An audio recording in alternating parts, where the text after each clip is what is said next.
nuyu naa leen réewum Sénégal nag ku waxal yàlla ku waxte yàlla tax mën nga seetlu walla nga nangu ne mu ngi def ay jéego ci wàllu yu bari moo xam ci wàllu koom moo xam ci wàllu xeex ger moo xam ci wàllu xeex njuuj njaaj ak lubal alalu réew moo xam ci tabax moo xam ci sax teer yi nga xamante ne ñu ngi waaj a ñëw loolu lépp dëgg la kon PSE bi dafa mel ni njariñ li kenn natable ko waaye nag olof dafa lépp ne Birima da nga may tàccu tey man melu ma ne yow li ma xam laay wax li ma gis laay wax alors pour àggali li ma bëgg a wax mooy olof dafa lépp ne ginnaaw li ma wax lépp ba Birima di tàccu mu jekk lool te rafet waaye nag mooy li am njariñ loo fekkee loolu la olof lépp te boo demee ci institut du cancer ba nekk ca l'hôpital Dantec njàqare tiitaange daf lay dab li ko waral mooy machine ba nga xamante ni moom mooy machine radiothérapie bi paan ay weer a ngi nii ñu ne dañu koy réparer te sax loolu dalal xel rek la ndax ñi ci am xam-xam biral nañu ne machine boobu kenn mënatu koo réparer yàqu na yaxeet te sax buñ ko réparer sax dafay jur beneen jàngoro ndax cobalt dafa am cobalt te ku nekk xam na cobalt li nga xamante ni mën na ko jur ci aw lor ci doomu aadama kon machine boobu jamono moo ko dépassé jamono ji lu toll ci lu jege junne ci ay doomu aadama ñu ngi ci liste d'attente di xaar machine boo xamante ne nii ñëwagul machine boo xamante ne nii buñ koy xayma ci ay koppar ñaari milliards lay jar bari na bariwul ci am réew waaye amul lim bu bari ci wàllu wér-gu-yaram ak taxawaayu doomu aadama li ci gën a fës bi ci gën a fës mooy xale boobu ñu ne étudiant la am ñaar fukk ak benn moom cancer bi ci kanam gi la jàpp jamono ji mu ngi yittewoo million ak 300 000 francs CFA ndax dañ ko war a yóbbu Mauritanie gii mu faju fa te ba nëgën ni koppar yooyu matalewul kon Sénégal nëgën tey ku fi am cancer war a def radiothérapie da ngay dem Mauritanie boo amul 5 millions pour tout compris du sotti ndax 40 séances yi 1 million nangam lay jar boo demee Mali la ñu wax mooy c'est selon zone bi nga am cancer muy 900 000 jëm kaw am na ñu dem Tunisie waaye nag am na ñoo xamante ne amuñu moyen te ñi si gën a dee mooy les femmes ñi nga xam ne yàlla da leen nattoo ñuy am cancer du col de l'utérus wala cancer bi nga xam ne mooy cancer du sein loolu daal war nañ see jóg parce que il est bien vrai yooyu yëpp baax na waaye njariñ loo fekkee kon ñi si war a jël ay matukaay nañ si jël ay matukaay coow lu jeex matukaay yi nga xam ne nag waa CEDEAO jëloon nañu ko ngir nee ñu jàmm dellusee ca réewum Gambie ginnaaw fitna ga nga xam ni kañu daanoon ca jongante ya moo ngi ko teg àdduna ak li ko wër mu Yaya Jammeh bàyyi Baro mi nga xam ni waat na fii ci Ndakaaru li si gën a fës wala li mujj ci xibaar mooy ne bind na ab bataaxal daal di koy jëmee ci Nations Unies ak ci ka nga xam ne mooy njiitu réew ma Sierra Leone pour xamal leen ne nangu na bàyyeekoo Gambie jox nguur gi ki ko réew ma dénk ngir daal di dem ndax Conakry la jëm leeragul waaye ñu ngi koy topp fii léegi émission bi di jeex ndax loolu mooy tey solo waxtaan wi loolu kot tey moom la ñuy waxtaanee ci seen jàkkaarloo bi. leneen loo xam ni tamit jot naa biir ci ngoon gi muy si wàllu xibaar mooy dañu ne njiitu réew mu bees mi di Baro dafa bind benn tweet di xamal leen ni Yaya Jammeh nangu naa dem moom Baro. bi ñu ko jotee xamal nañu ne moom loolu defu ko kon tweet boobu compte boobu du moom ngir rek mu leer waaye daal mel na ni mbiru Gambie yàlla ngi si waaj a wis ndox mu sedd fa lañ jëm sax fekk fa Khalifa Sall mooy ki nga xamante ni moom moo yoree kàddu coalition bi foofu ca Gambie Khalifa ndax yaa ngi may dégg. maa ngi lay dégg jërëjëf. ñu ngi lay nuyu. li ñu lay njëkk a laaj mooy tey boo ñu doon wax ñun ñi toog Sénégal lan mooy situation bi Gambie atmosphère bi lan lay doon première question.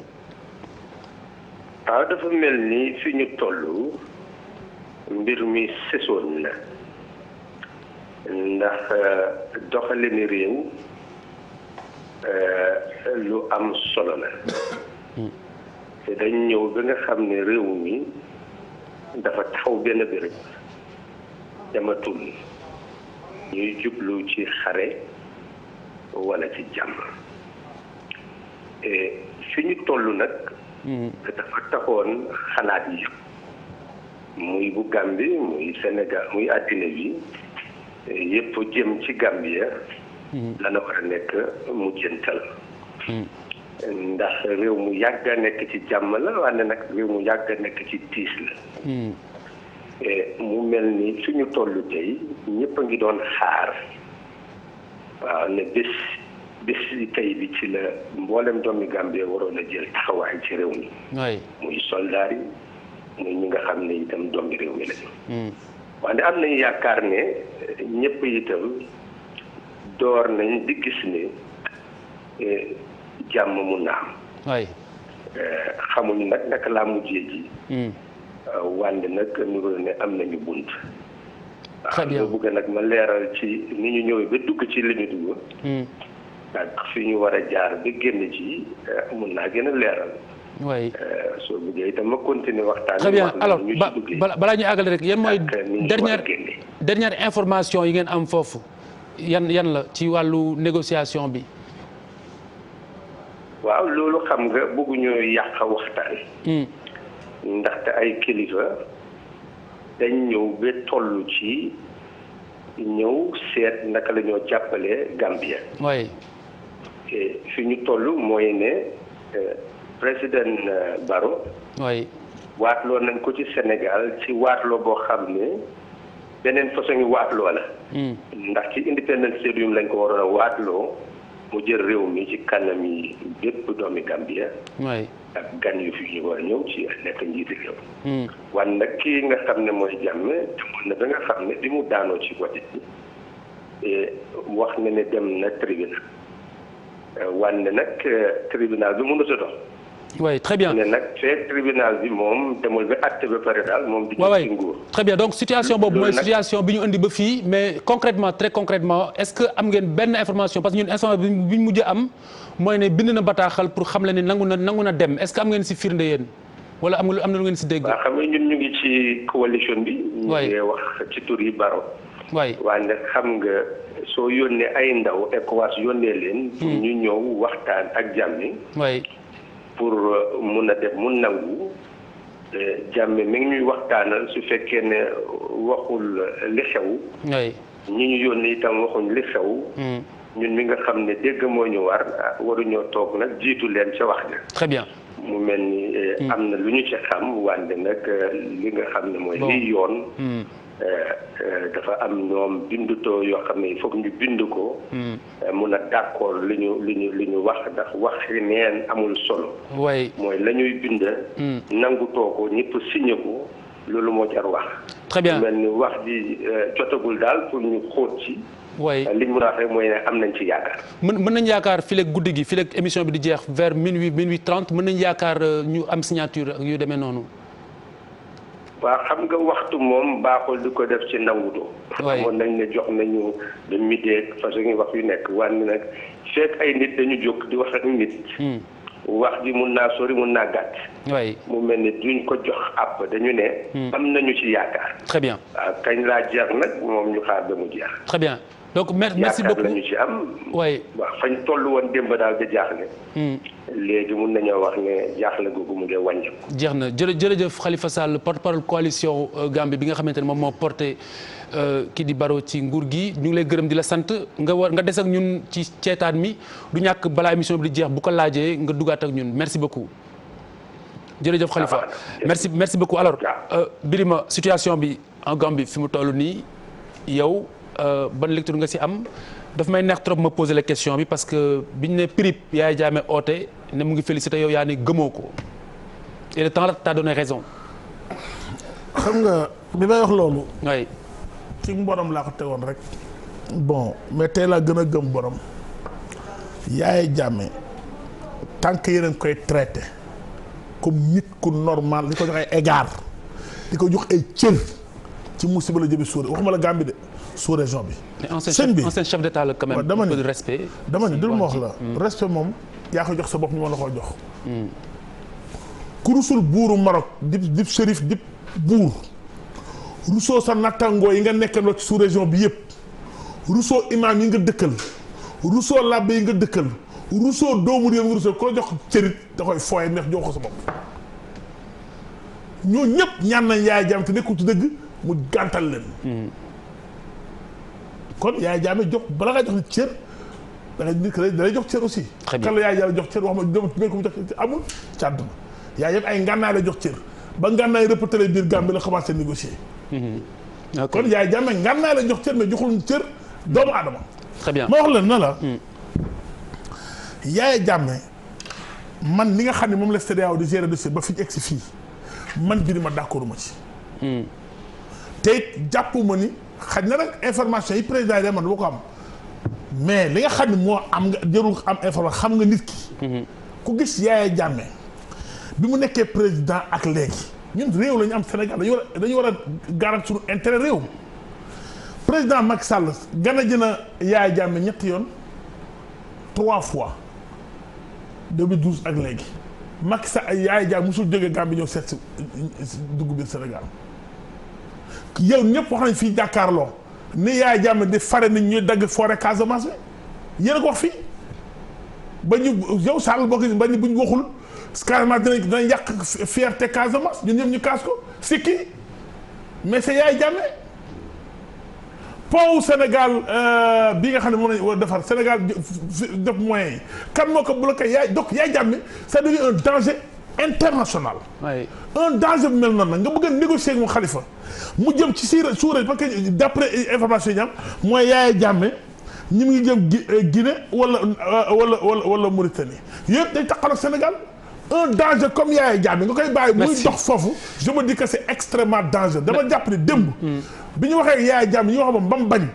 ba armée dugg en action te warutoo war a arrêté dañoo war a bàyyi armée libéré Gambie teg ki nga xam ne moo fa war a toog moom la Gambie bëgg parce que aussi réew waa réew maa lay fal sëñ bi jërëjëf Birima alors Papis situation bi fi mu agsi nii yow xaaral nga ko nii non man dama bokk si xëy na ñu xalaatoon ne dina tàkk finalement parce que xam nga am na ñaari ultimatum que dañuy dem ba 12 heures après ñu repousser waat ko amaat encore benn 24 heures bu ñu ci teg pour que waa ji ñëwaat à de meilleurs sentiments mais man xam nga sama position ak Yaya Jammeh xam nga ko man dama ci jeex tàkk parce que concession yi dafa bari pour man dafa bari c'est que boo xoolee dafa lay métti parce que dafa dem ba li nga xamante ne moo anormal moo dem ba nekk lu boo xoolee lu normal koo xam ne amatoo dara moomatoo dara ñu lay naxtaan pour nga jóge si loo xam ne moomatoo ko c'est ça qui est absurde quoi c'est ça qui est boo jàngatee affaire bi loolu moo xaw a. mais c'est sans doute pour préserver ay vies innocents ak benn affaire bi xam nga la voie diplomatique c'est vrai. xëy na mooy andi jàmm moo deret du tuuru et tout mais am na fenn fu may rejoindre tuuti Birima ci côté gestion crise gambienne bi. par les présidents xam nga yow président nga pour benn mandat. tu négocies pour un président mu jógee ci réew boo xamante ne ay doomu aadama ñoo fa nekk moom ko la fa nekk ak la waaj yor ak lépp ñoom ñoo ko moom réellement parce que problème bi il faut pas qu'on oublie les Gambiens dans tout ça ba pare négociation aussi ci loo xamante ne moomuloo ko dañu la gagné légalement nga avoué ko waruñu tamit seexal tàngal yu ëpp je veux dire par là bu ñu négocier excessivement ba continuer li nga xamante ne pour man mooy essentiel et si tu me donnes l'occasion je vais continuer parce que 22 ans de pouvoir immensément riche Yaya Jammeh on n'a pas besoin d'avoir des preuves on sait que il est immensément riche dans un pays boo xam ne amul absolument rien richesse boobu kan moo ko moom mais ñii ñoo ko moom waa Gambie ñoo ko moom doomu Gambien ñoo ko moom donc je veux dire par là que si négociation yi bu ñu fàtte askanu Gambie parce que affaire bi au début à la fin c'est la Gambie et les Gambiens également ma joxe benn exemple bu ndaw même si bu fekkee amul ay poursuites xam nga pour faciliter les choses amul ay poursuites ñu jox ko ay garanties il y aura pas CPI il y aura pas de poursuite judiciaire mais alal bi c'est un point préjudice yi nga xamante ne Yaya Jammeh porté na ko à son peuple daf ko war a réparer ñëwal un peu rek pour ne pas être un juriste wala dara ñi nga xamante ne dañoo jóge seen dëkk Gambie daw si bàyyi seen mbokk yi bàyyi seen kii daw si pour les faits de quelqu'un qui n'est même pas légitime dañu war a dédommager alal boobu jarul ñu koy puiser si ay comptes ay kii Yaya allez détient les non il faut être basique xam nga gis nga Khalifa adduna bi dafa changé le monde a changé c'est pas parce que yaay président wala yaa nekk si yenn kii que tu fais ce que tu veux les gens sont éveillés les gens xam nañ li xew et maintenant les gens se prennent en charge c'est-à-dire que 22 ans de pouvoir ak tout ce qu'il a accumulé même ma expliquer un peu un président il est salarié un président il est normalement salarié des salariés il a un budget de fonctionnement boo cumulé yëpp xaaral di nga jël sa doom ordonnance benn wala di nga dépenser au moins un temps soit peu. ak caisse noire boo cumulé tout ça. nga def correspondance bi richesse bi c'est extraordinaire donc c'est une richesse qui doit pas sortir de la Gambie. président yi bu ñu bëgg lu neex wala lu kii ba fàtte loo xamante ne sa waay benn nit accaparé les biens de tout un peuple pendant 22 ans moi je trouve que sur cet aspect là et la Gambie a besoin de ses sous il faut qu'on sache que li peuple bi moom nañ ko delloo maintenant pour CPI bi ça c'est au Gambien d'en décider mais richesse moom alal bi ndóol bi nekk Gambie pendant 22 ans tu n'as defoo fa dara ba pare nga jëlaat la ñu amoon yëpp nga buub ko yóbbu ça c'est trop facile alors Bouba yaakaar nga ne bu ñu àggee fii dina fekk mu jeex mais en fait pour man il faut ñu xaw a teey tuuti parce que il faut ñu fàttali da nga am habilleur bu bees il faut ñu fàttaliku ko ni depuis bërki démb si guddi si la président Yaya Jammeh ex-président Yaya Jammeh jeexal mandat bi officiellement parce que quand même quoi qu'on puisse dire ay élections ñoo fa amoon tey jii nii bu Yaya Jammeh gagné woon kii bi nu mu tudd élection yi day nekk président comme ñëpp ñi koy jéem a dàq ñooy toog ak moom ci salle de réunion yi dañoo d'accord ma ak fi Birima waxee dafa il est pas d'accord ak ni CEDEAO demee dañoo yàkkamte gars yi ça fait que 2 jours non ñaari fan la du ñett du ñeent c'est ñaari fan je pense que am na ay jéego yu nga xam ni CEDEAO jël na ko quand même c'est à encourager nan waxante dëgg quelles que soient les difficultés yu am biir Gambie ba président Barrow mënul prêter serment ñu fexe ba créer ko fii au Sénégal mu prêter serment man loolu du ma ko suufeel pour man c'est énorme ñaari fan la il faut pas jël rek force jiital ko parce que enjeu yi ci am aussi dafa bëri balaa ngay jël benn fital di ko dóor da ngay utiliser moyens yëpp ba nga xam ni amatoo choix nga doog génne ay bal di dóor ñaari fan la fii ñaari fan le lendemain troupes yi ñu nga biir Gambie taxaw di xaar il faut aussi être un peu plus patient maintenant pour ce qui est de li nga xam ne président Yaya Jammeh def na ko moment bi mu nekkee président loolu pour man il faut que aussi ñu respecter Gambiens yi ak seen état bu bees ak seen gouvernement bu bees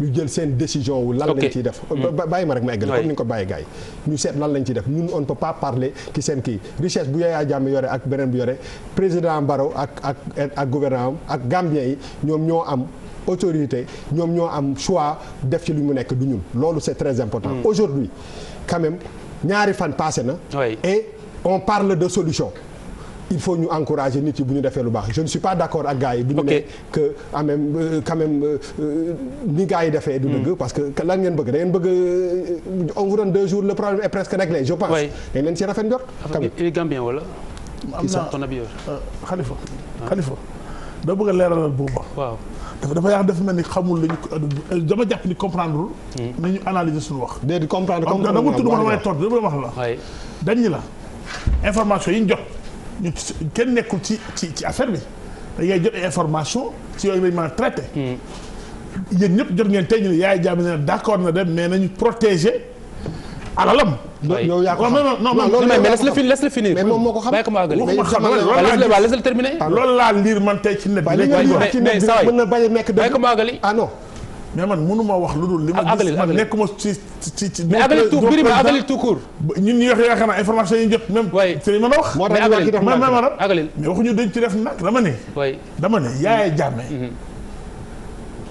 damay poser question te li may wax moom na ko dégg ak yi ñu ko jege xaalis bi Yaya Jammeh yor fan la ko jële non waaye ma fan la ko jële Yaya Jammeh dama ne ba am usine bi defar xaalis à Kanilai ça c'est vrai di defar ay faux billets di jaay ay armes ça c'est la réalité am na fa ñu fa bàyyi woon seen xaalis faatu ay président ay réew ana xaalis ba.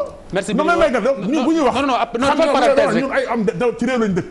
li ñuy wax ñun xam nañ c'est bon li ñuy wax ñun xam nañ ko. waa leer na. voilà professeur il faut pas donner des affirmations. fi situation bi toll nii est-ce que lu xaare woon nga ko nii wala bett na la. jusqu'au bout fi mu toll nii.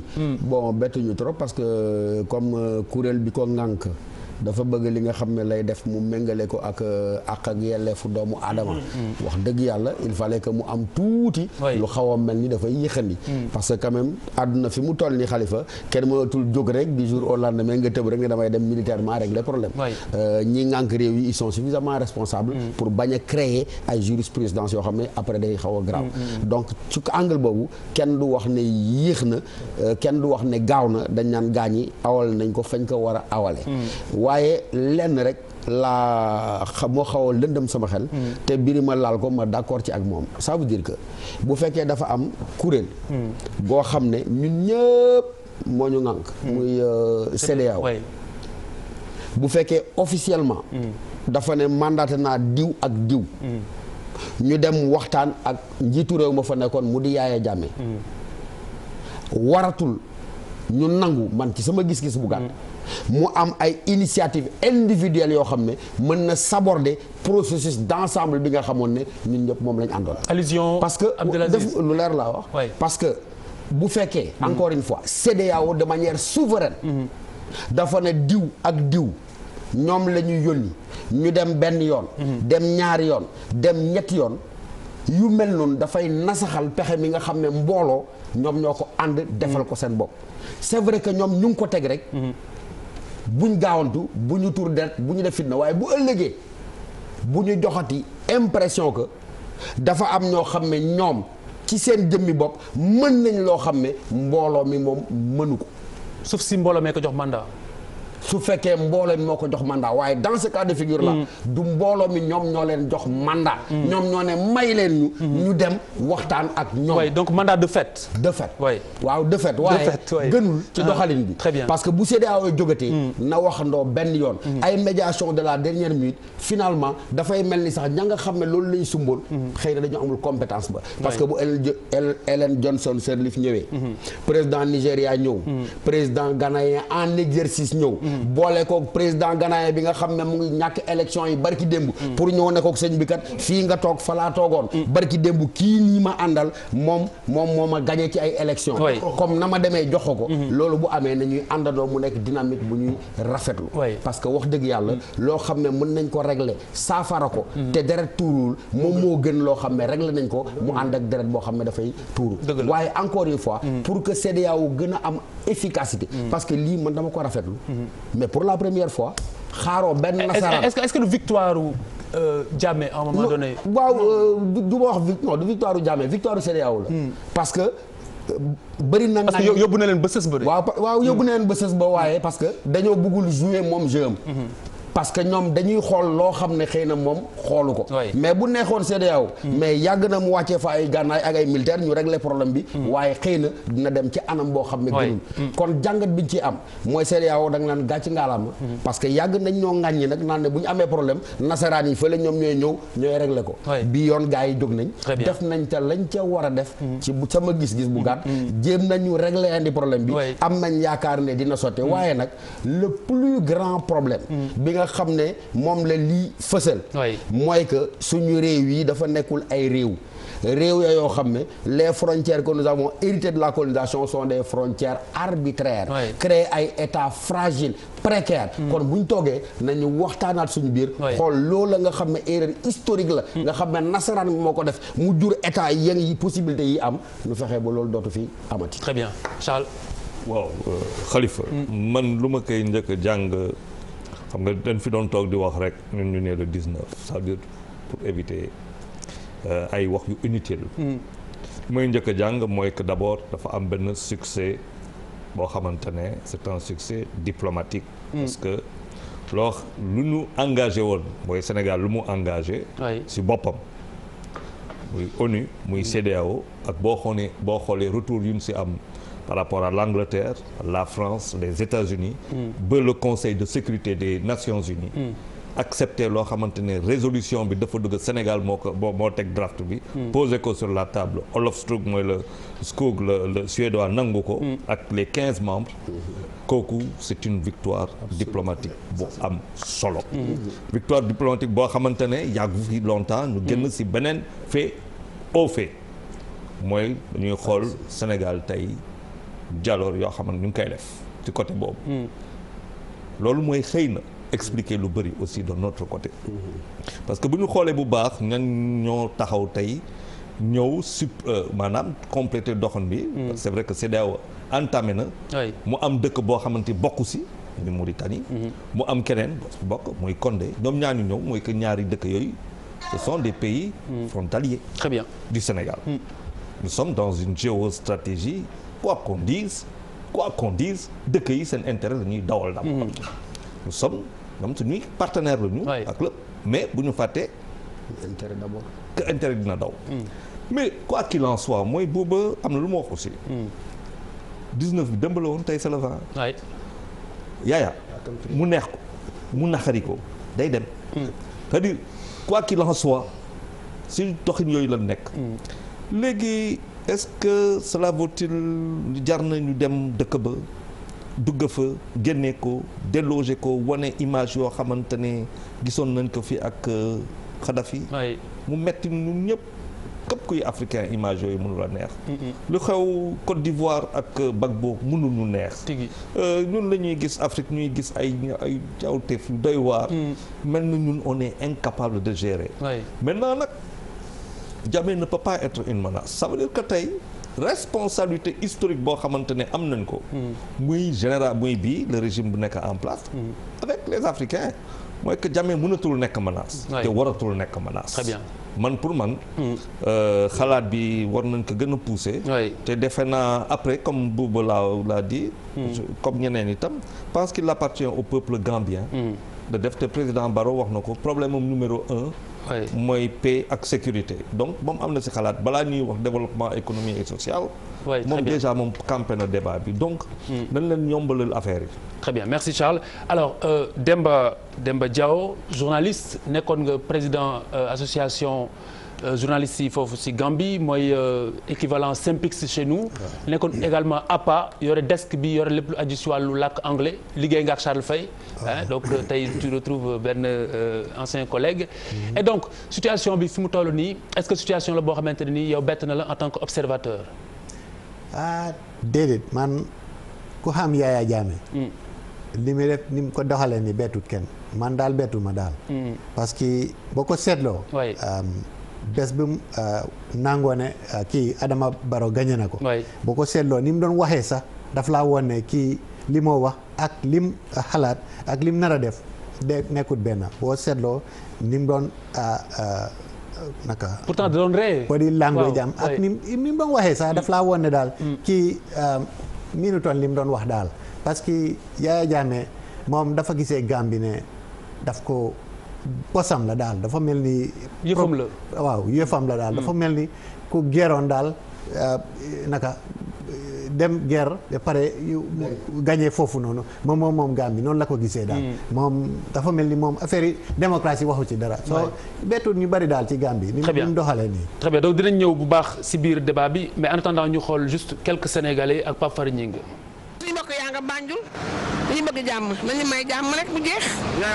te xam ne wërsëg moo fa jeex na mu sant yàlla te mu li mu fi def yëpp ci at am na président yoo xam ne jaarañu fa sant yàlla. Gambie moom ni ma gisee situation bi mooy du lenn lu dul di rafetlu d'abord ni waa CEDEAO def parce que ku ne xam nga Yaya Jammeh esprit d'abord ku ne xam nga ni mu jëlee nguur gi.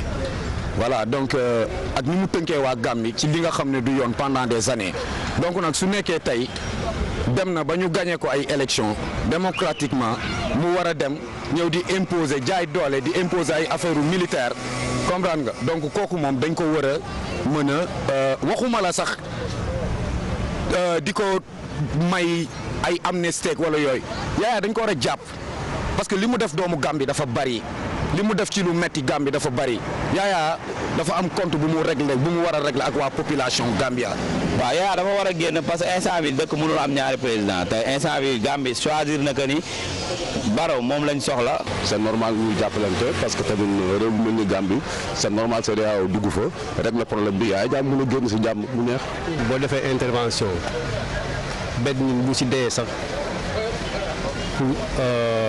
pour que Barrow nekk président jaratu ko l'homme est sacré le fait que tu tues une seule personne pour accéder à la magistrature de la Gambie ça ne vaut pas le coup Gambie ak Sénégal benn la Gambie si biir Sénégal la nekk taxawaay responsable la taxaw.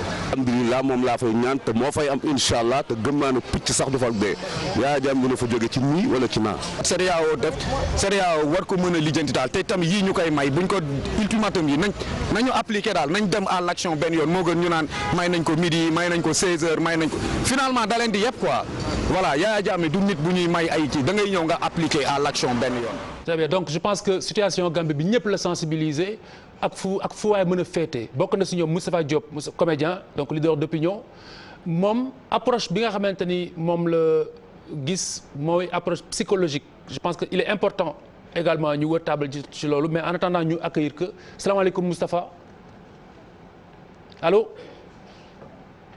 Moustapha alors Moustapha n'est pas en ligne wala. maa ngi nii maa ngi lay voilà yaa may dégg très bien da ngay bañ a déglu télé bi parce que dafa am décalage déglu sa téléphone si vous voulez bien. waaw alors très bien donc Moustapha yow en tant qu'observateur en tant que leader d'opinion yow da nga gis ne Yaya Jammeh beneen approche psychologique la ñu war a traiter kawam au lieu de yeneen approche yëpp yi nga xam ne moom la ñu jiital est-ce que mën nga ñu expliquer loolu.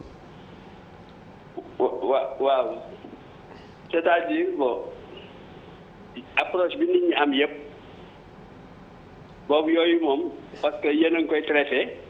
bon du ma ci wax mais loo gis rek dañu naan il n'y a pas de fumée sans feu.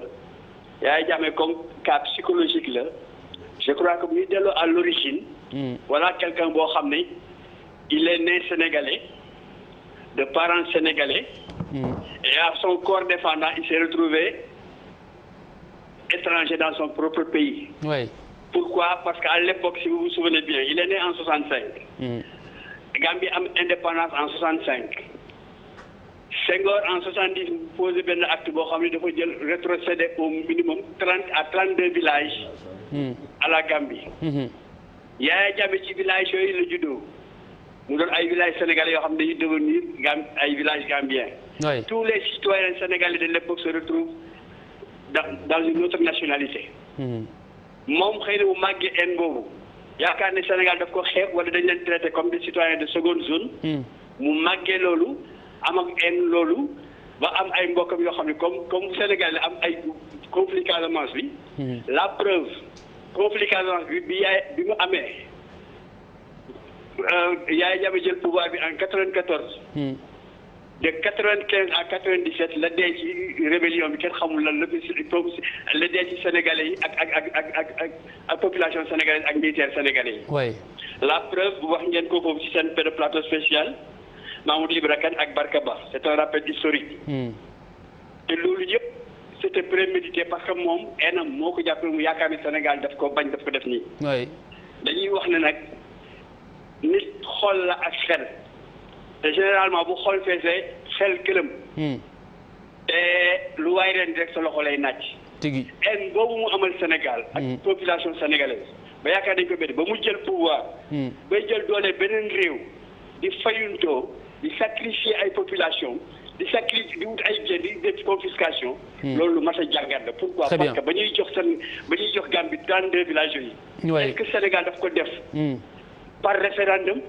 wala daf ko jaay wala daf ko leble wala daf ko may. oui yenn base juridique la Sénégal joxe 32 villages yooyu. oui c'est notre débat. ñun tooñ nañu Gambie yi parce que on leur a imposé un président par défaut parce que un Sénégalais. oui. loolu la jur aussi ci conséquences yi. boo xam ne c'est servi du peuple gambien. et de Sénégal pour se venger. très bien de l'histoire. très bien merci beaucoup. mooy parce que histoire boobu rétrocession boobu. oui am na foofu mu jur lii. boo ko seetlu en Mauritanie aussi Sénégal. en 89. oui. dañu doon frontière Sénégal dépassé le fleuve Sénégal. très bien c'est un peu ce que professeur a ramassé tout à l'heure je pense que approche bi am na solo trop ñu lay gërëm di la sant ci gis-gis boobu. et ça nous ouvre la brèche donc doyen Demba Diaw est-ce que approche bi Moustapha Diop développé yow lan la lay inspiré en réalité. waaw maa ngi est-ce que mën nañ koo jox crédit tant que ça. déedéet dama xaw a mënuma cee d'accord ci li mu wax torop daal. parce que ok fàttaleku naa. am na temps bu xam ne diggante frontière yi Gambie ak Sénégal. dafa amoon benn liggéey bu ñu fa defoon. am na yenn village yu nekkoon ci biir Sénégal. ñu gis ne ñu ngi leen waxoon ne ci Sénégal lañ nekk waaye fekka xam nga frontière bi dafa fekka leerutoon daal. soo gars yi dem nag ne di fii la frontière bi nekk. mu am na ñu xam ne ñu ngi jàppoon seen bopp ñu ngi yoon ci Sénégal fekka ci Gambie lañ nekk am na ñu nekkoon ci biir Gambie ñu fekka ci Sénégal lañ nekk. bi ñu defaralee frontière mais frustration bi mu wax ne moom la Jammeh di nourrir ba fi ñu toll nii. est-ce que loolu. man yaakaaruma la dama foog ne daal Jammeh noonu la mel daal du démocrate affaire démocratie moom nekkul ci xolam bi waaye yaakaaruma xëy na lim juddoo li moo wax ne lim juddoo Sénégal na ñëw nekki Gambien ak yoon noonu xëy na dafa amee Sénégal ci xol ok ñëpp d'accord nañ ne ci affaire yi Casamance bi crise Casamance bi moom loxo am setu ji loolu moom ñëpp xam nañ loolu ñu nekk Gambie ñu nekk Sénégal xam naa ne nguuru Sénégal bi sax xam nañ loolu loxo am setu ci loolu parce que xam nga dafa am ethnicité bi ci nekk parce que xam nga soo seetoo Casamance ñi fa gën a bari joolaa yi la am na fooñi moom fooñaa ngi Casamance mu nga biir Sénégal biir Gambie yaayaa nag ci fooñi la juróo ci ethnie joolaa yi la bokka soo dafa mel ni daal mu ngi doon xëy na dimbale mbokkaan yi joolaam yi mbokki joolaam yi ak yoon noonu waaye loxoom setu ci Casamance waaye li kii wax ni daal dama xaw a utee moom ci professeur approche bi est-ce que mën nañ ko jëtal ci affaire bi waaw en soi la approche psychologique nga wax en soi kenn mënu ko bañ bu ko neexee mu utiliser lecture boobu mais Diop man c'est vrai que bon duñ sori trop ci ay psychanalyse parce que nit moom l'histoire infantile du sujet comment l'ambiance dans laquelle la grande détermine duñ dugg ci Freud ak ñoom laka gaa yu xëy na parce que rek tout simplement man yaakaaruma que Yaya solo cette histoire là qu'il vient de retracer ba mën a justifier comportement yi nga xam ne moom moo nekk au pouvoir pourquoi parce que déjà moom na muy arrimer Yaya fële autant Yaya a toujours essayé buggul sax nga wax ko ne moom Casamance la il n'a jamais voulu de ça pourquoi parce que entre guillemets sa gambianité daf ko doon xaw a gêner par rapport à ça donc newul ne cette histoire là bi mu vivre mu yaakaar ne benn frustration nangam déedéet Yaya soldat la woon bu dem ca guerre jóge ca guerre feyuñ ko ay prime mu ànd ak benn groupe daldi ne lii du yoon dañoo war a fay suñu prime ça veut dire quoi que Yaya s'est surpris lui-même à devenir président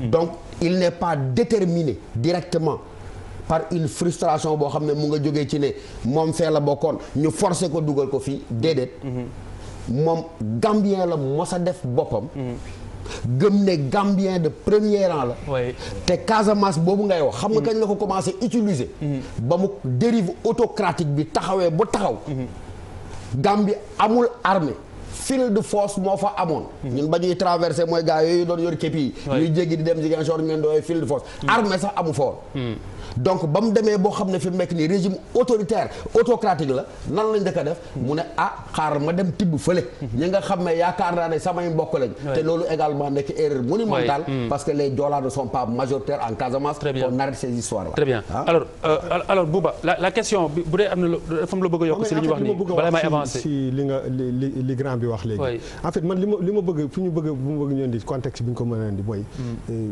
Yaya Jammeh président wu Gambien la woon avant muy nekk président sénégambien Gambien yi je pense que ñi sonn dëggantaan ci nguuru Gambien yi ci nguuru Yaya Jammeh yi Gambien yi la xam nga lu tax parce que man ci li ma xool réew boo jëlee ñi nga xam ne ñoo fa gën a xarañ mënuñu exprimer wu journalistes yi mënuñu wax intellectuels yi mënuñu liggéey businessman yi mënuñu def business lépp nga teg ko ci la ñëpp daw ñi waroon suuxal réew mi yëpp daw pour man il faut ñu jël le problème de Gambie bi ñu delloo ko Gambien yi parce que ñooñu bëri na ñuy xam man dama naa wax ay nit yéen ci benn prison boo xam ne à ciel ouvert ngeen nekk ça veut dire que dafa mel ni nga nekk ci benn kaso boo xam ne réew la mais finalement parce que da ngay toog a Gambien mu bëgg a wax tur waa ji sax du ko mën a wax donc pour man il faut aussi ñu xam ne Gambien yi diaspora bi boo seetee li daaneel Yaya Jammeh li ci gën a bëri ci diaspora bi la jógee xam nga lu tax détermination boobu xam nga lan moo ko indi bëri na ay Gambien yu nekk extérieur bëgg a liggéey seen réew bëgg a dellu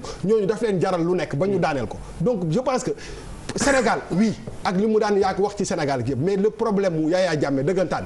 Gambien yi la ko amal. parce que dara lépp li nga xam ne moom moo waroon demal réew ba kanam. Yaya Jammeh fexe na lépp ba nga xam ne ñooñu musuñu dem ci kanam. très bien oui. li ko caa doon tooñ naan benn candidat naan ko bon naa ba pare ku ma faral dama far waaye man sama bon naa ba pare loolu Yaya Jammeh ni mel na ko man li ma intéressé aujourd'hui dootu Yaya Jammeh doon def waa Gambie na mu doon def yëpp tey dina xëpp ci kawam. mais nan la war a génne Gambie man loolu ma intéressé aujourd'hui parce que aussi loolu nañ ko xam si kanam. waaw d'accord non dama ñu ko laaj xam nga Khalifa. man daal mënuma fonk nit koo xam ni yow ba ngay jël réew mi xooluñu la ba doy loola jox la ko da nga trahir le peuple def coup d'état dugg ci nguur gi. toogoo toog xam nga tey Barrow dafa nekk doomu Gambie dëkk ci dëkk bi di def ay action di wax ba élection jot mu campagne. convaincre population bi ñu wóolu ko fal ko. légitimement xam nga ko ma nga taxaw tey ni man ni président waa Gambie la mais Yaya Jammeh dañoo tëdd di nelaw mu yow jël ay armam ray ay nit. coup d'état waa ji. nekk président. ñu bàyyi la loolu ñu yaakaar ca nga yem nga jël réew mi mais yow genn wàllu professeur d'université rey na leen. Birima man bëgguma ngay wax loolu parce que tamit bon. waaw mais c'est la vérité kon bi ñu wax. bon wolof laa ba nga doon wax non attends man nag duma bambara. wolof laa.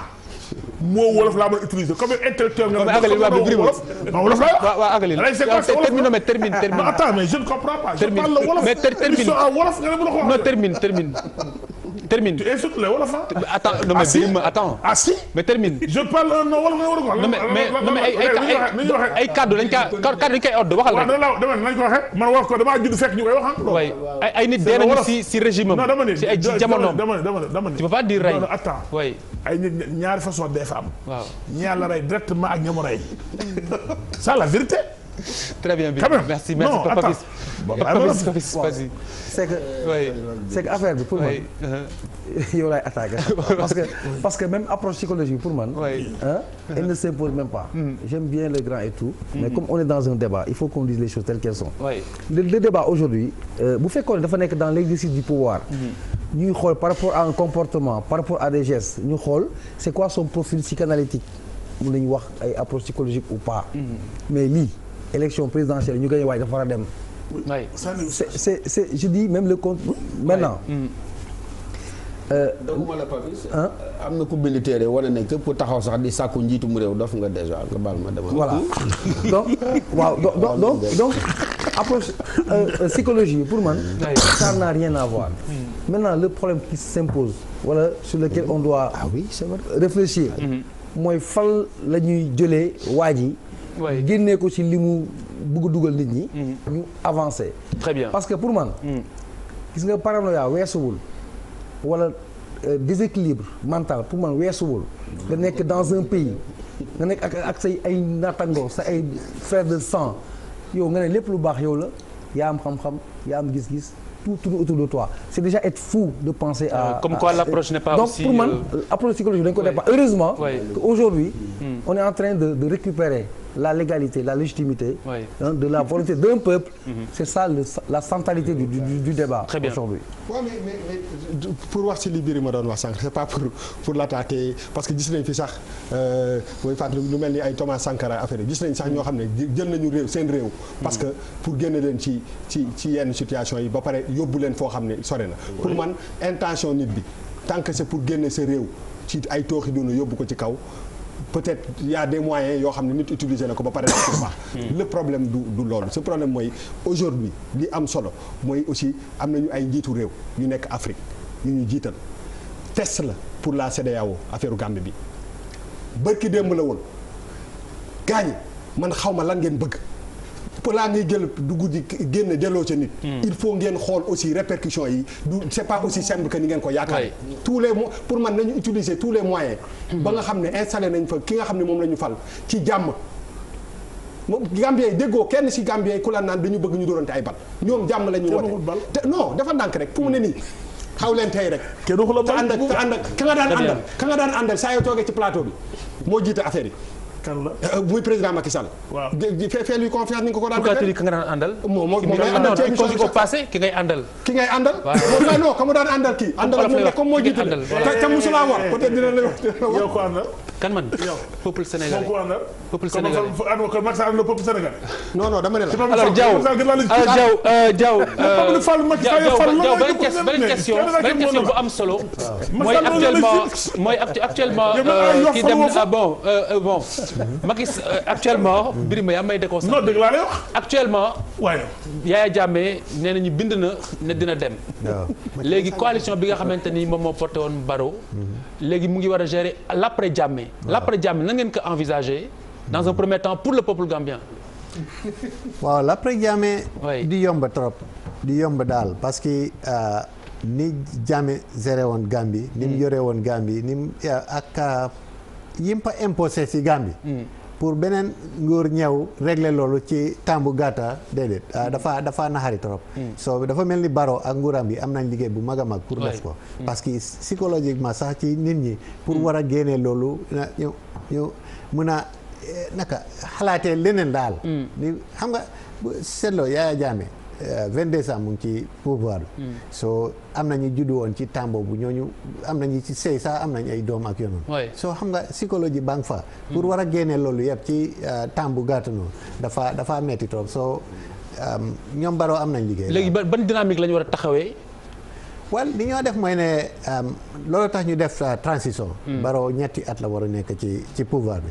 li ñu transition boobu pour war a régler loi yi xam nga loi bi dafa mel ni constitution bi daf ko jalgati woon trop nga xam ne ni mu ko defee woon daal yëpp ci moom la. nga gis ne électoral commission électorale.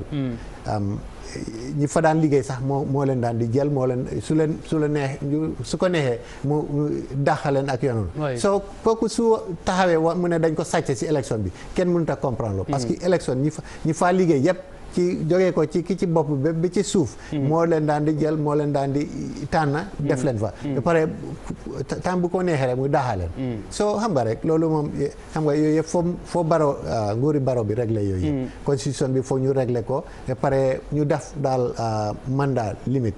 loolu dafa important. donc dafa mel ni crise yu bari. moom la Barrow doon ci Jammeh. muy si wàllu institution ci wàllu social bi. ci wàllu économie foo mu sensé yëpp lépp pour mu war a ànd ak jamono ji yu nekk nii. alors l'après Jammeh comment tu le vois. mais pour Barrow déjà pour le président Barrow premier problème mooy mu nekk le chef suprême des armées c'est-à-dire il va falloir que les armées l'acceptent. kooku defe naa mooy liggéey boo xamante ne mooy son premier travail te moom wax na ko mu ngi koy wax. du message bu vain am na loo xamante ne mu ngi koy xaar si ñooñu. te liggéey bu am solo la. 22 ans c'est pas rien. du question yaa dem tekkiwul ne nguuram. looloo tax ma ne sànq eram jeex na je veux dire. waaw looloo tax ma ne sànq. il faut pas qu'il devienne une menace. parce que xam nga il faut pas se laisser surprendre nit ñi war nañu mun a anticiper si lu bëri. problème mu président Barrow tey balaa laata ñuy wax lépp mooy d'abord les armées. ñoom ñëpp ñu def allégeance au président de la République. kooku mooy premier problème liggéey la. mu am beneen gox boo xamante ne il faut que mu maîtriser ko te looloo tax force CEDEAO baax na ñu toog foofu. parce que kanilaay bu ñuy wax boobu il faut que ñu xam fa il faut que ñu dem fa. parce que boo ko maîtriser wul boo fa xamul daal moom. ay dinañ la bett ay bett yu metti léegi nag lu ci des mooy assurer la sécurité ci biir dëkk bi. assurer la sécurité nit ñi juboo nit ñi àndaat. léegi le programme économique ak social boo xamante ne moom lay teral moom lay teg. mooy kii lu mu wax rek mooy demal suma mag bi lu mu wax mooy dafa am liggéeyu transition boo xamante ne da koy liggéey mais Gambien duñ ko xamee moom grâce bi. maanaam comme tous les chefs d'État 100 jours de grâce après opposition bi commencé parce que fa lañ jëm démocratie bi ñëw te loolu mooy nekk peut-être loolu fa laa gën a ragal dara pour Gambie mooy que démocratie bu bees après 22 ans buy ñëw di exprimer wu ak lu muy exprimer wu mun na metti donc dafa doon process boo xamante ni ñun Sénégal waruñu si génn suñu loxo dafa am solo parce que gis nga ñàkk fayda mooy indi yenn yi suñu intérêt laa wax c'est-à-dire il faut que mu leer nañ. très bien il faut que mu leer nañ et aux yeux des Gambiens, aux yeux des Guinéens, aux yeux des Mauritaniens, il faut que mu leer que Sénégal ak Gambie il faut que ñu ànd si ay affaires yu war ren taxaw ñu teg ko si yoon. ñu am ambition boo xamante ne xam nga sànq dama base si psychologie bi. nga jot ba c'était dommage quoi mais ma bàyyi. non boo amee loo si wax nga wax wala ñu dem. mais c'est très intéressant Moustapha Diop lu ma wax. c'est très intéressant professeur dund na ko koo xamante ne kay musoo jàng pour nekk président pour nekk kilifa musoo ko jàng. musoo ko yóotu sax. musoo ko yóotu à la limite. non jàng non waxuma la yóotu jàng. parce que nag dafa am loo xamante ne costume. costume sur mesure présidentielle non il faut que nga am minimum de formation balaa nga doon nit ka. jaar-jaar il faut nga am jaar-jaar. yow musoo am loolu nga ñëw kii mais attends tu portes un costume qui est trop grand pour toi. da ngay def ay lu ngay def. bu ñu xoolee mbuuba ba nga ne yow da ngay faj sida. maanaam adduna yëpp a toog xam nga yu toog yow nga ne yow da nga koy faj régler nga problème mu sida nga ne yow docteur nga en lii et ainsi de suite am lu ngay solo mais nit ñi pourquoi le blanc pourquoi systématiquement boubou blanc pourquoi chapeau bi pourquoi nga yore Coran bi beneen affaire bi mais loolu lan moo koy justifier il est évident qu'il y a un problème psychologique assez grave et prononcé. Alors professeur si on en reste là si Jammeh part comme il le dit nan nga envisager li ci topp. li ci topp dina métti lool mais pour ouvrir une brèche rek kii bu fekkee psychologie am na ku ñu war a faj c'est le peuple gambien. bu fekkee vraiment am na ñoo xam ne war nañu appliquer une thérapie de masse. d'accord mais c'est le peuple gambien. d'accord parce que traumatisme. et ça passerait par quoi. je suis d'accord. ça passerait par quoi. mais par une politique de transparence limpide. lépp leer. maanaam moytu lépp luy fàttali as néew. li fi woon. parce que peuple bu traumatisé la. c'est vrai. dem ba ci ab restaurant toog ay sénégalais di waxtaan yaa waaj noo ne soo tur boobu ngeen dee tudda dama bëggoon ngeen eet ngeen lifin ngeen dem. waaw xam nga bu nit yeggee foofu. ñoo ne la tur boobu ngeen dee tudda bokkaral kenn du ko fi dee tudda soo boo leen dee eet ngeen eet après ngeen lif daal. waaw. xam nga bu nit yeggee foofu xam nga non. mais on l'a vécu mais xam nga bu nit yeggee foofu. structuration mentale. dem ba. buy wax sax ba ci kanam day gestu. même bu fekkee boog soxna si ñoo nekk ci kaw lal bi. bu muus yëngoo mu ne waa ji dégg nañ ne day soppeeku muus bu picc naawee ñu ne dégg nañ day soppeeku picc. mais bu peuple yeggee foofu ci traumatisme. c'est vrai mais. ñëwuma le président Barrow. il a du pain sur la planche. parce qu'il a affaire à un peuple complètement traumatisé. donc boo ma ne nan la ñu war a defaat ma ne la Gambie ni ñu koy waxee ci anglais shadow country la woon maanaam c'est un pays à réinventer. mu dekkiwaat complètement. parce que Gambie nag dafa neex. parce que yaay li gën a métti dafa rocc ci Gambien benn affaire bu mu amoon. mais joie de vivre du peuple gambien d'abord et avant tout. C'était un homme totalement décomplexé. mais nga jékki-jékki def ko waajoo xam ne fi mu nekk nii buy wax sax mu ngi yurlu ñemeetul yëkkati baatam. boo ci waa ji doon teg musique di animé doon faral di wax naan maa ngi maye disque ba pale nangam defu ko ñaari fan ñetti fan kenn ñëw ne ko mais WhatsApp est-ce qu'il y a un problème. parce que fan yëpp yow war nañ càmbar sa mbir mayetoo ay disque palais. donc bu peuple tollee foofu. donc yaayaa wax dëgg yàlla Baro. nañ ko centième daal. non xam nga nañ ko jàppale gisoo ma koy wax di hésité di moytu. parce que tam peuple dafa am fierté. te bu ngeen soree trop ci nañ ko gunge nañ ko jàppale. il ne faut pas que le Gambien mu am l'impression un temps soit peu. que c'est waaw loolu. non déglu ma il faut régler le problème de la Casamance. c'est-à-dire nag bu ñu toogee ci 22 ans on en a souffert. dañ koy régler c'est-à-dire c'est normal que bon c'est pas normal ñu duma la. Charles li ma lay wax li mu tekki mooy. loola bàyyee ko ñi nga xam ne ñooñu nga fol. ñoo ko moom ñoom ñoo koy régler. merci professeur yow nag booy analyser. jàppal ne man ca la ma xam. ca Gambie. pour avoir fait presque 30 ans de Casamance. gis nga boo fexee. ba nga gëm loo leen ne ce chef d'état est un chef d'état par procuration. en réalité sénégalais ñoo ko ngemm ñoo ko nangam la muy def ñoom ñoo koy waxloo. ñoom ñoo koy defloo. di nga heurter seen ërgëy di nga am benn problème. la ca des nag ña ko war a def nañ ko def. fii alors Bouba.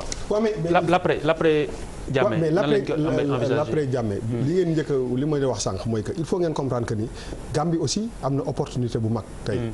parce que moom laa lay wax nii réew moo xam ne ña ko war a doxal parce que du président mooy dawal réew li koy dawal dafa bëri déggoo man la ñëpp ñi nga xam ne xarañ nañu tey jii nii bu ñu booloo seen doole ak seen force ñi demoon dellu si ñi doon nelaw yeewu je pense que aussi Gambie am na opportunité bu mag il faut pas oublier que Gambie aussi du réew mu mag si réew mu ndaw la te réew c'est un pays anglophone qui a aussi benn ouverture ak dëkk yoo xam ne des fois même plus que ñun francophones yi c'est très important c'est un pays qui accueille touristes yi bépp buy jógee ci àddina bi c'est un état d'esprit qui est complètement différent de ñun bi ñu am.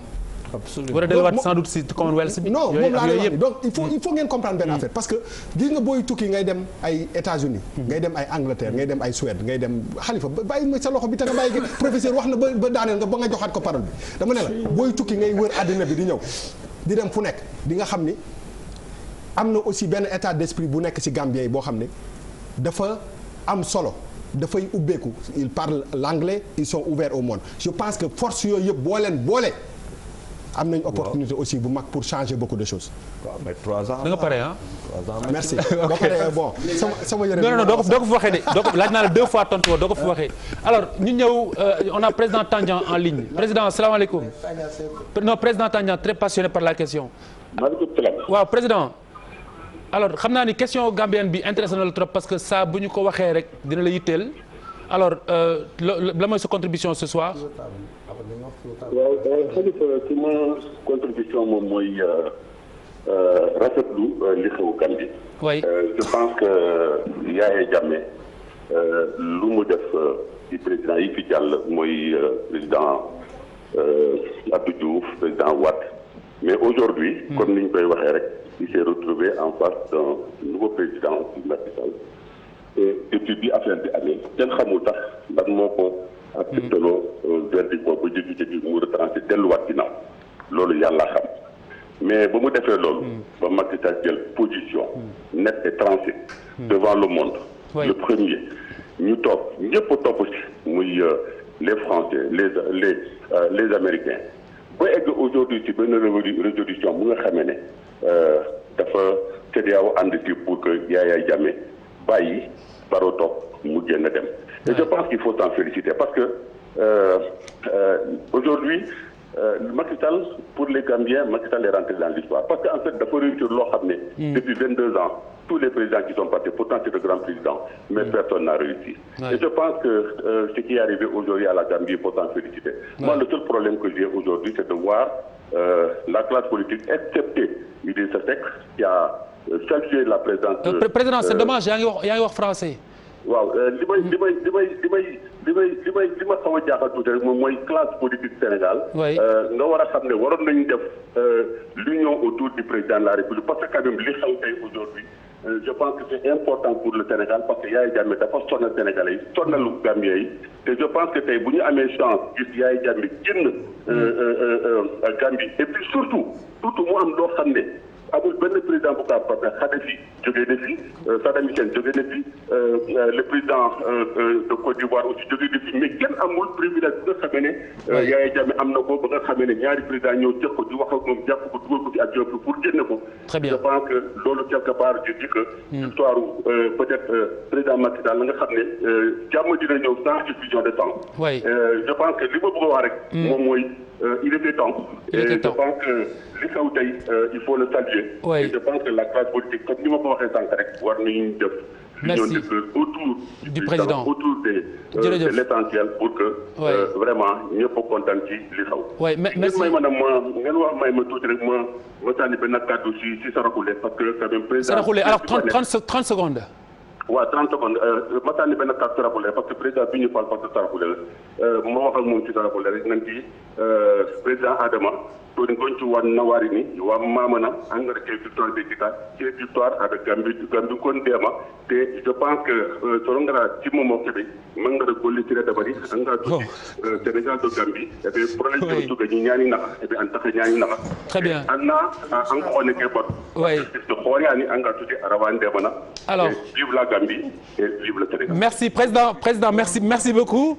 Alors jërëjëf donc balaa may poursuivre juste une information de dernière minute donc ñu ngi xaar d'un moment à l'autre Yaya Jammeh def une déclaration pour wax affaire yi féete boor xam ñu nag lan lay wax mais ñu ngi xaar d'un moment à l'autre mu wax bu waxee ne mu ngay dem jàmm ne ñooy bu waxee ne demul nag après waa CEDEAO xool virgule. waaw baraka ci barakawu jàkkaarloo bi. waaw président Yaya Jammeh ñu ngi lay ñaan ci biir jàkkaarloo bi.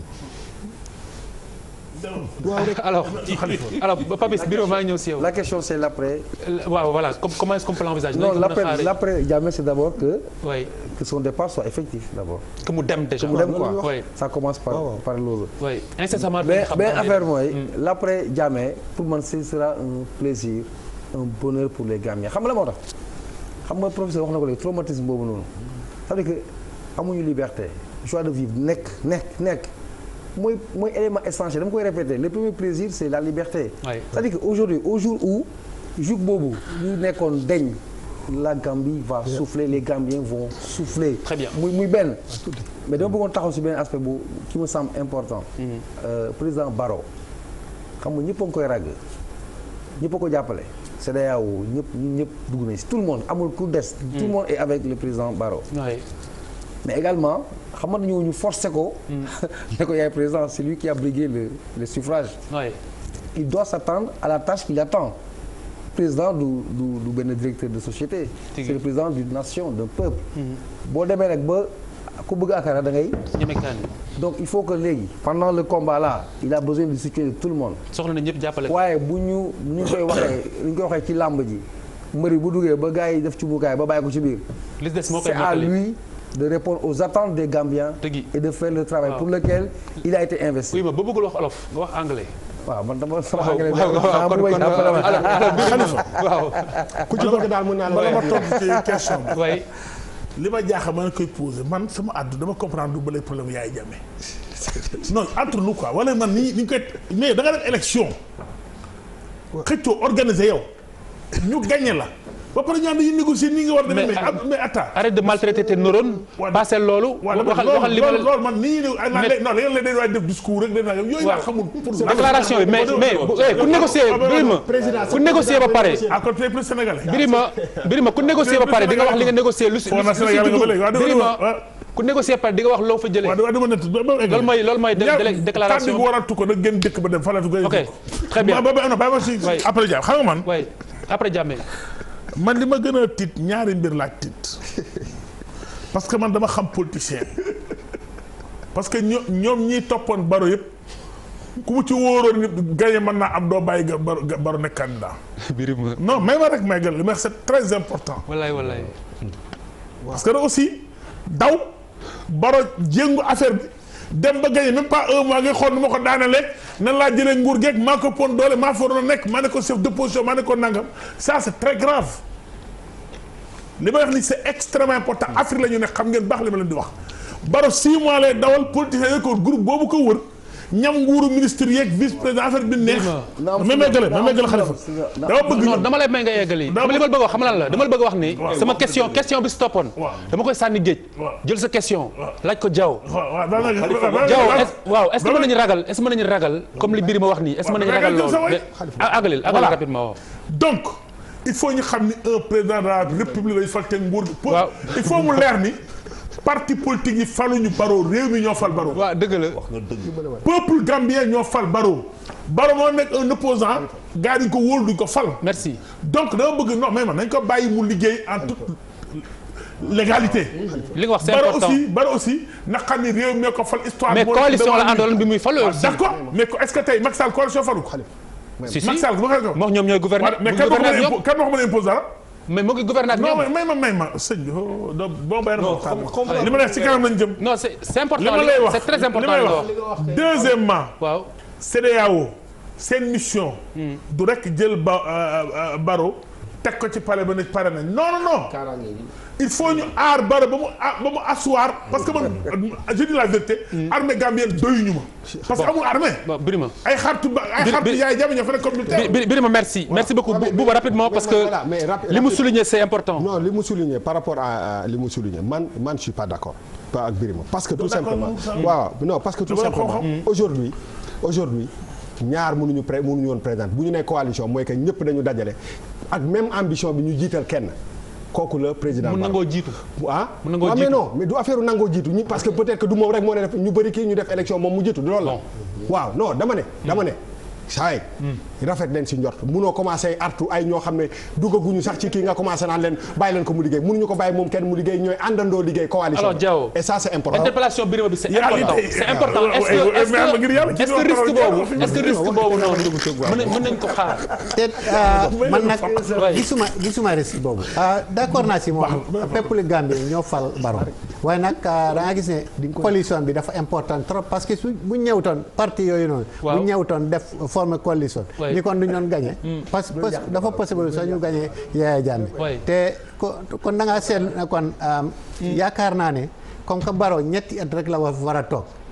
gisuma problème daal gisuma ci risque ne ñi mu àndal dinañ ko xaw a jéem a génnee ci pouvoir bi ci time bi nii yaakaar naa dinañ ko may chance parce que naka transition lañ nekka te ñëpp mën nañoo muñ ci trois ans yooyu pour mu def réformation te li mu wax ni affaire armée bi dafa important trop yaakaar naa li mu wax ni CEDEAO suñ fa duggee nekku ne Barrow toog rek ñu génn déedéet parce que réforme armée bi dafa important trop sécurité yi dafa important trop parce que armée gambien bi moom dafa mel ni militia Yaya Jammeh la meloon daal dafa nekkoon armée bu professionnel dama wax benn affaire par rapport ak Barrow c'est-à-dire même mandat bi ñaata non Barrow 3 ans la 5 ans la mandat actuel waaye lii transition la loolu tax ñu ne Barrow 3 ans laa def xam nga mooy li may wax léegi fii léegi même pour revenir sur exemple doyen c'est-à-dire même CEDEAO mission bu muy am ak accompagner c'est que il faut que tamit qu'on comprenne que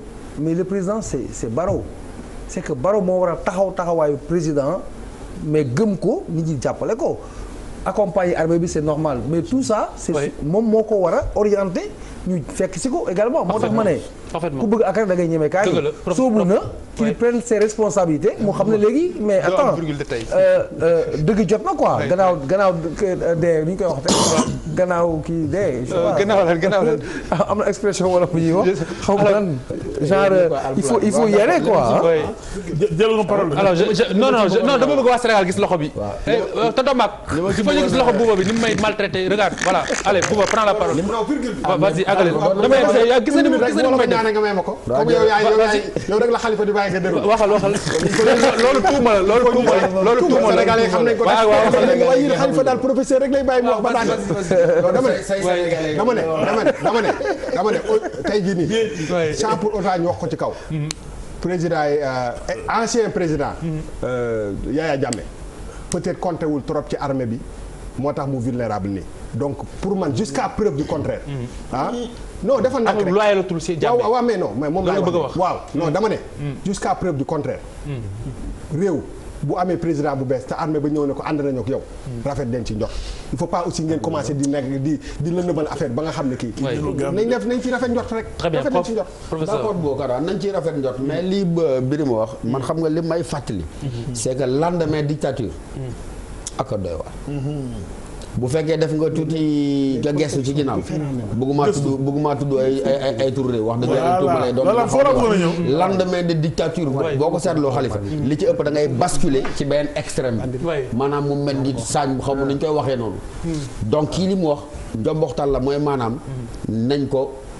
bàyyee xel ci fànn boobu parce que bu fekkee changement la muy révolution muy ci démocratie bu dee révolution dañu naan la révolution elle dévore toujours ses propres enfants ñooñu nga wax ne ñoom ñoo ànd coalisé wu il ne faudrait pas que ñu gis seen bopp comme li Birima wax ne kii ñoo ko ëpp doole ba yegg waaye nag bi taxaw jotee ñu xam ne fi mu toll nii tabax réew rek moo fi mais amul ci réew mais Xalifa li ma wax léegi mais am na ci réew yi ñu wër réew ñaateel la fi président falu démocratiquement mu def quelque temps armée ñoo nanguwaat ko pouvoir bi ci moom ñaateel la fépp pourquoi ngay dem foofu da nga sore dama ne dama bëgg ñu libérer Diao ki ñu ko seqal bu leen ko di fàtte te mi ngi dund te mi ngi ci sous-région bon alors dinañ ñëw léegi ci problématique boobu alors Diao tey jii quel est le message bi ngay lancé tey ci coalition bi ci boppam well message bi ma te coalition bi mooy ne li ma wax rek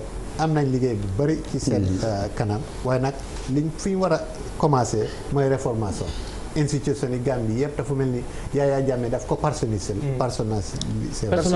waaw soo mel ni daal moom moo daan naka fal seen njiit yi moo leen daan di fol yi moom amutoon. xam nga am nañ ñoo ooyee. ECOWAS non commission africaine bi dee responsable pour di naka di fal njiiti institution yi Gambie ak yoon waaye loolu dafa mel ni doxatutoon léegi yëpp ci palais bi daan jógee Yaya Jammeh moo daan jël ñëpp so loolu yëpp dafa mel ni coalition dañu war a taxaw ci loolu yooyu foofu lañu war a jekkee def réformation bu baax ci coalition naka ci institution yëpp pour ñu mun a représenter nit ñi daan ñuy représenter il faut recréer le pays. Merci beaucoup doyen ñu ngi lay gërëm di la sant si teewaay bi donc dans un instant ñu aborder ñaareelu xaaju émission bi Gambie ak Niang Ndiaye journaliste blogueur activiste Niang salaamaaleykum. maaleykum salaam. donc merci beaucoup ci ñëw bi. alors du ñu sori lool dañuy poursuivre rek débat bi fi ñu toll woon ñu ngi nekkoon ci mbiru Gambie ak Guinée Conakry bi nga xamante ne éventuellement moom la ñu wax ni moom moo war a recevoir Yaya Jammeh est-ce que Yaya Jammeh si sous-région bi dina dalal xelu Gambie ak yeneen voisins yi. ok premier problème bi ñu am maa ngi am gërëm ñi ma fekk ñëpp mais dañu am problème bi mooy sous-région bi dafa soxla stabilité ñi ko gën a soxla fu mu nekk mooy peuple gambien bi donc da ngay gis ne war a am Yaya Jammeh mu nekk ci suñ gënaaw kër ci suñ wanag ça n'arrange pas ñun ñëpp Sénégal Gambie pourquoi pas Jammeh ñu ngi koy bàyyi mu ngi dem ak cash ñu ngi koy bàyyi mu ngi dem ak arme xam nañ ne fu mu nekk Mali porte la pour nga dugg ci désert bi gis nañ problème yi am Libye donc da nga gis ne bagage yu Yaya Jammeh mun naa jóge fii dem ba Nigéria jusqu'à Soudan et puis te am nañ ay firnde ne newoon na ci trafic arme ak avion yam ba Soudan donc Jammeh pour mu nekk Afrique maintenant sax problème la pas sous région bi rek mais continent bi yëpp day nekk problème ak très bien merci ñu ngi ñëw ak yow léegi fàttali ne mën ngeen ñu seetaan en direct sur Facebook Dailymotion et cetera les adresses après dañ leen ko jox à l'antenne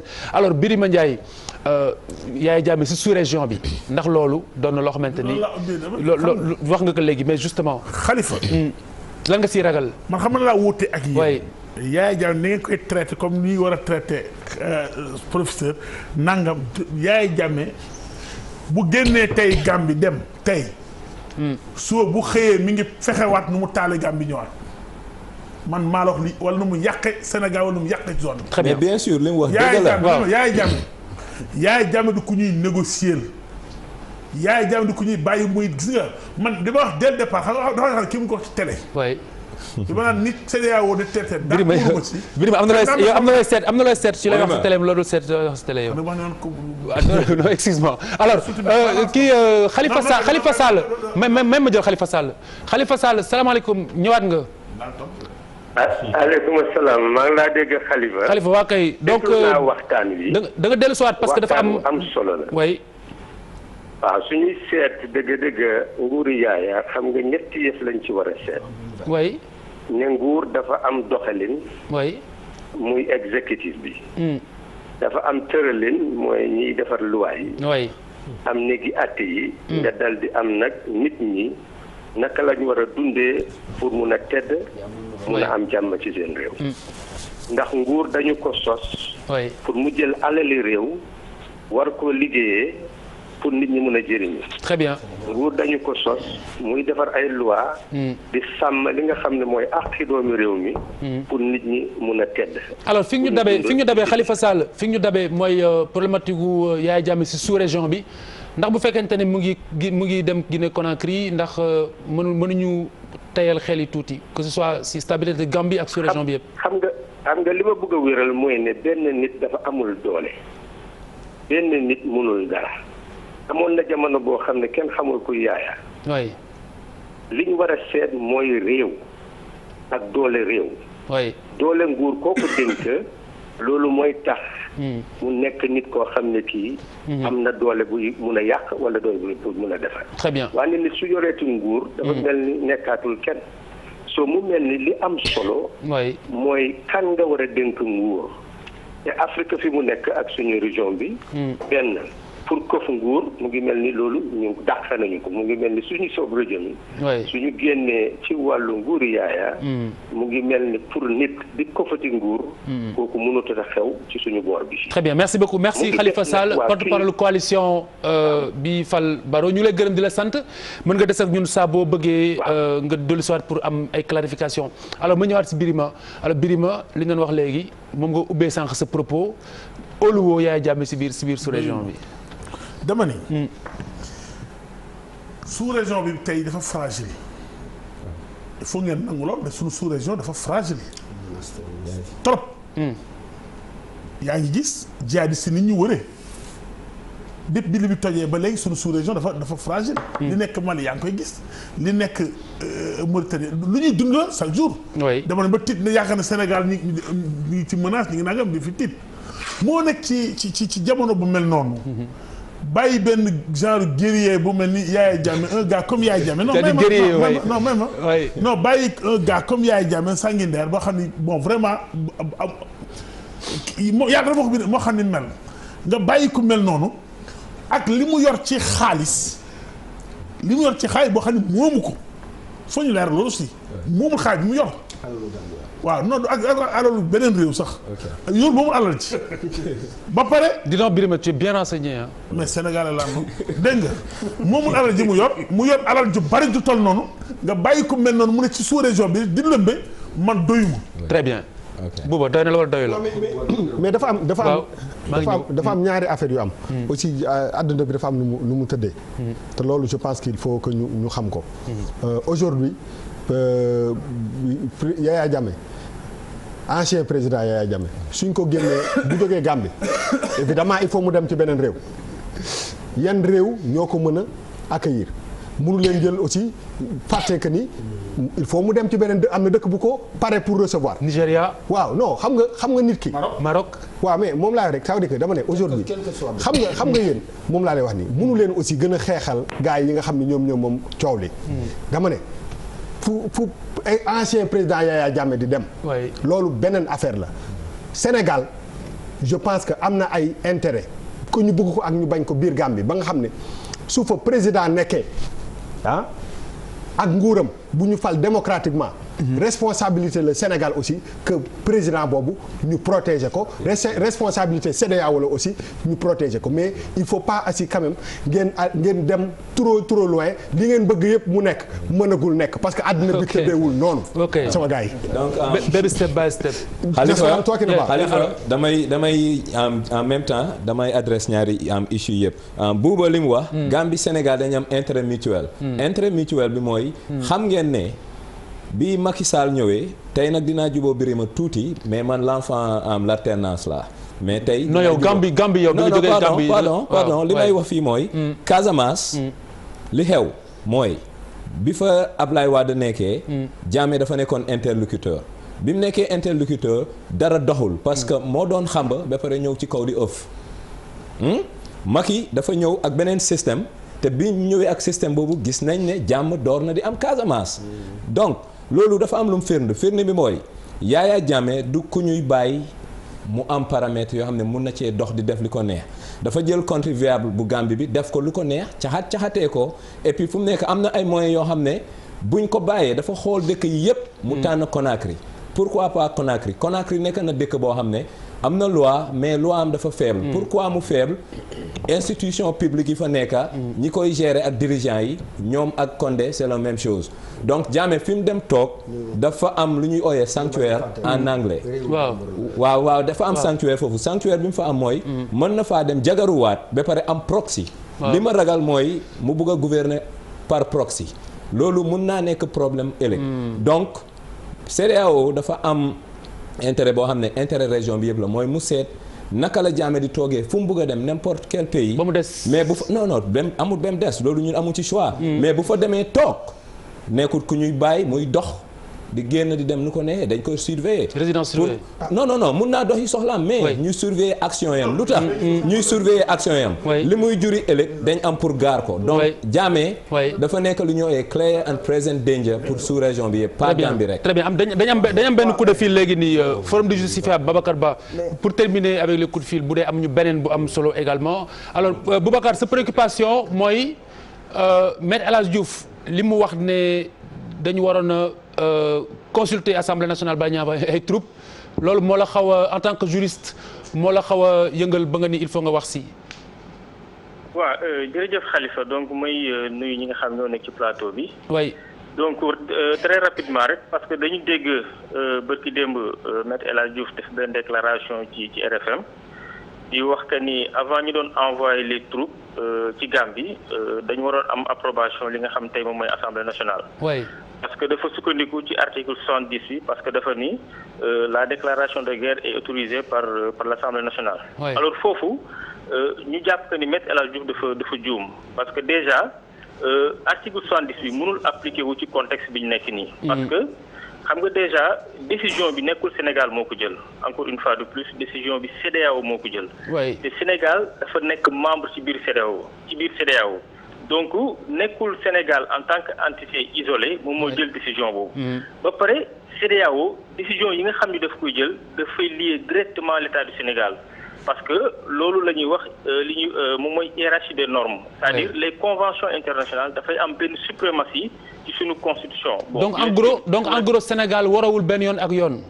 non warawul ak benn yoon ak yoon donc je pense que cette fois-ci l'État du Sénégal. procédure bi ñu utilisé ba envoyé troupe bi Gambie loolu également je pense dañu suivre li nga xam te moom mooy procédure bi. mais également ma leeral benn mbir rek que ni allô. oui pour terminer oui dites-moi. oui ma leeral benn mbir que ni. nekkul déjà déclaration de guerre parce que déjà boo xoolee CEDEAO ñoom li ñuy wax mooy rétablir en tout cas la légalité par rapport à la constitution. mais nekkul benn déclaration de guerre moom la ñu doon def.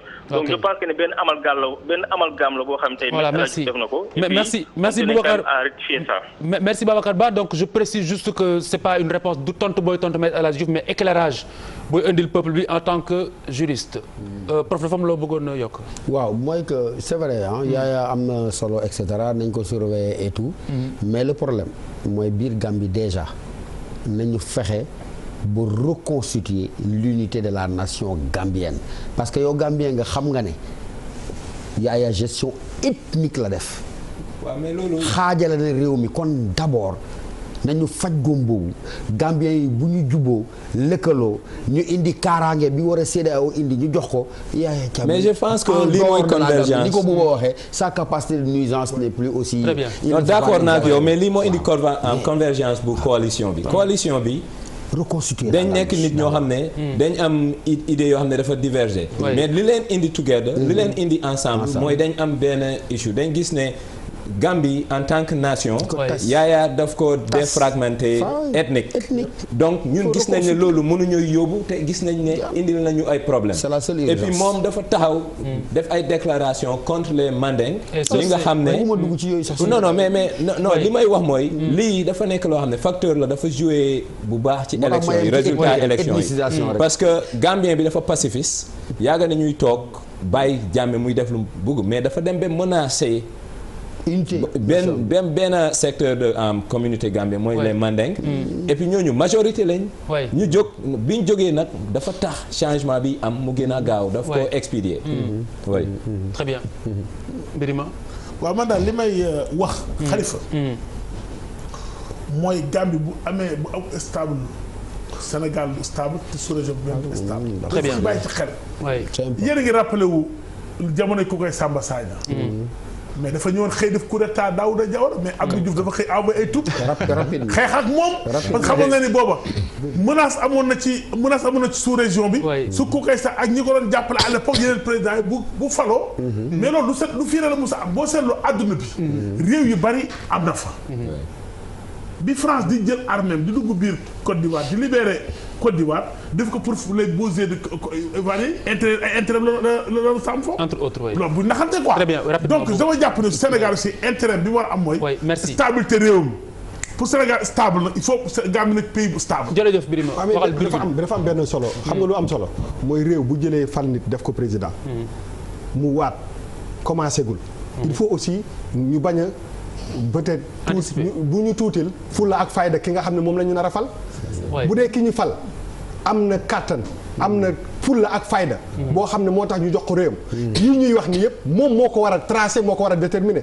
j'ai comme l'impression que des fois dañuy fàtte que ni fal nañu nit mais nit bi bu ñëwee taxawaay bi mu war a taxaw mu taxaw ko. mais kooku moom mooy déterminer kan lay àndal. Bouba maa yow am nañ benn interview express exclusive avant ñuy jeexal.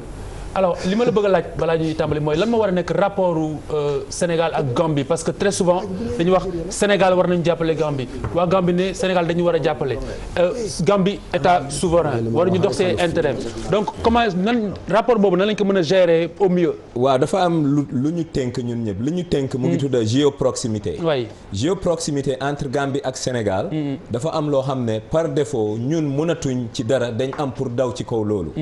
Gambie du fonctionner comme État sans Sénégal. Sénégal du mën a fonctionner comme État sans Gambie. Tout à fait. parce que Gambie fu mu nekk. bu fekkee ne sud de Sénégal. bëgg nañ mu sooxeeku bëgg nañ koom-koomam gën a naat donc diggante Gambie ak Sénégal dafa war a ratax surtout ci sud bi. donc ñun liñ yaakaar léegi li mun a xew diggante Gambie ak Sénégal. mu nekk ñaari voisins yoo xam ne. dañuy dëkk ñu dëkk ci respect.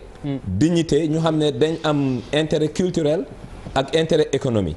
mun nañuy ñàkk a am convergence politique ñu nekk confédération boo xam ne amul politique mais mun nañu am convergence économique et culturelle donc ñun loolu lañ séentu en tant que voisin en tant que ñoo xam ne suñ l'histoire dafa yàgg boo xoolee Gambie xool Sénégal Maba Jaxu Ba Gambien la ba français yi sonalee Lat Joor dafa jógee Badibu mu jàll ñëw Sénégal xeex ak Maba mais ñoom niñ doon xooluñ ligne bi ñu fa tegoon